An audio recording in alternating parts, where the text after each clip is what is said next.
So I was thinking today that as Jason was speaking that, a thought that I was having when he started mentioning about how really grace is almost like a roof over our heads. That God's grace in our lives is like a roof over our heads.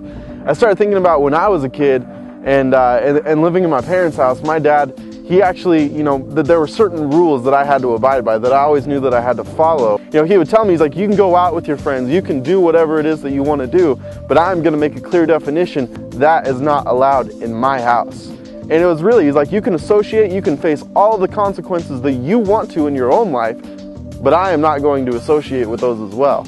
I love you, I'm here for you, I will always be your father, but I'm not going to associate with any decision that you choose to make.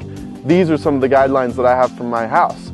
And God is very much the same way. It's like He allows us to walk away from His grace. He doesn't want that.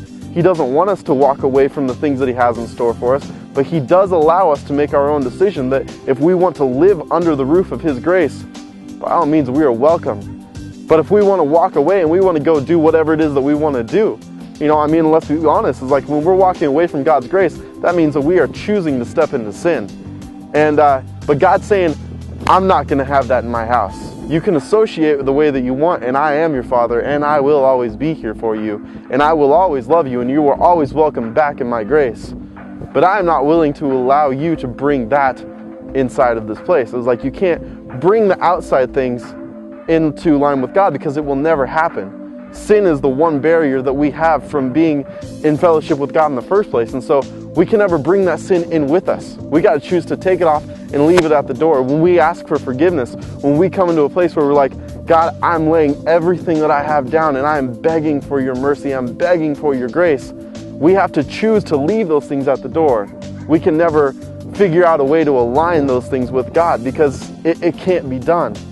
No matter how hard we try, we cannot do that. And one of the verses, amongst the few that we have, one of the verses that really just kind of speaks to me is where it says, what then? Shall we continue in sin and let grace abound? Certainly not. We need to go ahead and leave those things of the past behind. We need to leave those things that are outside, and come into God's grace and live it to the fullness. Because God has amazing things in store for you when you choose to follow what He has for your life, which is the most amazing thing ever. But that's just a thought.